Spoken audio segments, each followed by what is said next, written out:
آج ہم بات کر رہے ہیں ایرک ماریا ریمارک کے مشہور ناول مغربی محاذ پر سب خاموش کی۔ یہ پہلی جنگ عظیم کے جرمن فوجیوں کی کہانی ہے۔ جی بالکل، اور اس کا دیباچہ ہی یوں سمجھے پوری کتاب کا خلاصہ ہے۔ اچھا، وہ کیا کہتا ہے؟ وہ کہتا ہے کہ یہ کتاب نہ تو کوئی الزام ہے، نہ اعتراف، اور نہ ہی مہم جوئی۔ یہ صرف ان لوگوں کی نسل کی کہانی سنانے کی کوشش ہے جو جنگ سے تباہ ہو گئے، چاہے وہ گولوں سے بچ بھی گئے ہوں۔ تباہ ہو گئے چاہے گولوں سے بچ بھی گئے، مطلب جسمانی نہیں، ذہنی تباہی کی بات ہو رہی ہے۔ جی، گہرے نفسیاتی اثرات۔ اصل تباہی تو وہ تھی۔ تو آج ہم اسی انسانی تجربے کو سمجھنے کی کوشش کریں گے، خاص طور پر اس نسل کے حوالے سے۔ جی، شروعات کرتے ہیں اس جوش و خروش سے، وہ جو پال بومر اور اس کے دوستوں میں تھا جب وہ جنگ میں گئے۔ ہاں، وہ تو اپنے استاد کینٹور کی باتوں میں آ کر گئے، سمجھتے تھے کہ جنگ کوئی بڑی شان کی بات ہے، بہادری کا کام ہے۔ بالکل، ایک رومانوی تصور تھا، ہے نا؟ جی بالکل، لیکن یہ تصور بہت جلدی ٹوٹ گیا۔ کیسے؟ مطلب حقیقت کیا نکلی؟ حقیقت وہ تو بالکل الٹ تھی۔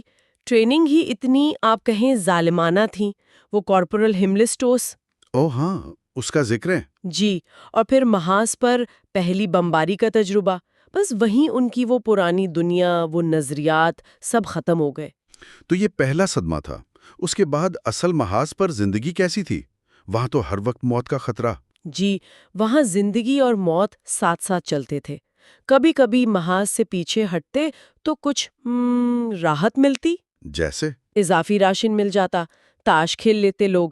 وہیں ہمیں کٹسنسکی یعنی کیٹ ملتا ہے۔ کیٹ، وہ تجربہ کار سپاہی؟ ہاں، جو ہر مشکل میں کوئی نہ کوئی راستہ نکال لیتا تھا، خوراک کا انتظام کر لیتا۔ وہ ان نوجوانوں کے لیے ایک طرح سے استاد جیسا تھا۔ تو کچھ انسانیت باقی تھی کیٹ جیسے لوگوں کی وجہ سے؟ تھی تو، لیکن محاذ کی جو ہولناکی تھی نا، وہ بہت زیادہ تھی۔ کیا کیا مشکلات تھیں وہاں؟ اوہ، شدید گولہ باری، زہریلی گیس، خندقوں میں چوہے، بھوک، اور وہ زخمی گھوڑوں کی چیخیں، وہ تو ناقابل برداشت تھیں۔ تصور کرنا بھی مشکل ہے۔ انہی حالات میں وہ جو ساتھیوں کے درمیان ایک رشتہ بنتا ہے نا، کامریڈ شپ، وہ بہت گہرا ہوتا ہے۔ بقا کے لیے ایک دوسرے پر انحصار؟ بالکل، وہ عام دوستی نہیں ہوتی، وہ موت کے سامنے ایک دوسرے کا سہارا بننا ہے۔ اور اسی میں وہ جو کیمریک کی موت کا واقعہ ہے، وہ جنگ کی بے حسی دکھاتا ہے۔ جی، بہت واضح طور پر۔ کیمریک زخمی ہے، ٹانگ کٹ گئی، مر رہا ہے۔ اور اس کا دوست میولر؟ وہ اس کے بوٹوں کو دیکھ رہا ہوتا ہے کہ یہ مرے گا تو میں لے لوں گا۔ یہ تو بہت بے حسی لگتی ہے نا، لیکن یہ جنگ کی حقیقت ہے۔ بقا اہم ہو جاتی ہے۔ موت اتنی عام ہے کہ عملی چیزیں ذہن میں آتی ہیں۔ یہ جنگ کا نفسیاتی اثر ہے۔ وہ نسل کیسے اپنے آپ سے، اپنے ماضی سے کٹ گئی؟ یہی تو اصل المیہ ہے۔ وہ نوجوان تھے، 18-20 سال کے۔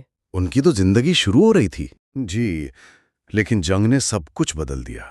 پال خود کہتا ہے کہ جنگ نے ہمیں بہا دیا، ہماری جڑیں کاٹ دیں۔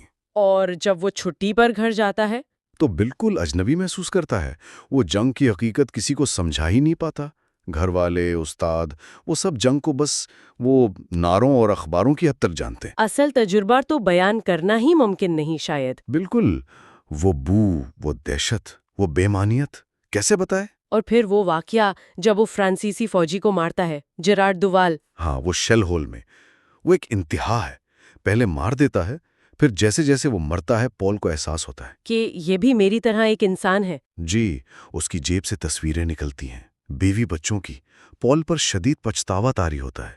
وہ کہتا ہے نا، معاف کرنا ساتھی، ہم ہمیشہ بہت دیر سے دیکھتے ہیں۔ بہت گہری بات ہے، جنگ کی بے مقصدیت پر سوال۔ بالکل۔ جنگ کے آخری مراحل میں تو حالات اور خراب ہو جاتے ہیں۔ بہت زیادہ۔ خوراک کی کمی، نئے فوجی بالکل بچے، غیر تربیت یافتہ۔ دشمن کے پاس ٹینک آ گئے، مایوسی بڑھ جاتی ہوگی۔ بہت۔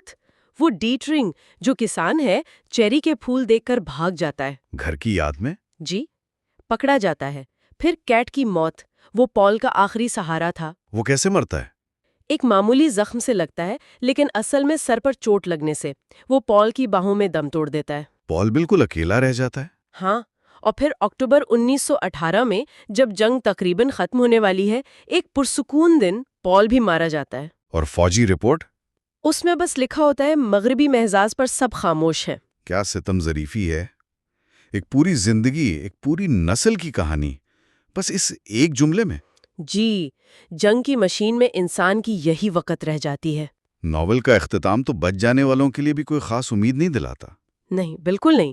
وہ کہتا ہے کہ اگر ہم واپس گئے بھی تو تھکے ہوئے، ٹوٹے ہوئے، جلے ہوئے، جڑ سے اکھڑے ہوئے اور مایوس ہوں گے، ہم اپنا راستہ تلاش نہیں کر پائیں گے۔ کھوئی ہوئی نسل۔ جی، یہ جنگ ان کی روحوں میں بس گئی تھی۔ تو یہ ہمیں اس سوچ پر چھوڑ جاتا ہے کہ جب ایک پوری نسل کی زندگی جنگ اور موت کے تجربے سے ہی بنی ہو تو امن ان کے لیے کیا معنی رکھتا ہوگا؟ کیا وہ کبھی اس اندرونی تباہی سے نکل پاتے ہیں، چاہے محاذ پر خاموشی ہی کیوں نہ ہو جائے؟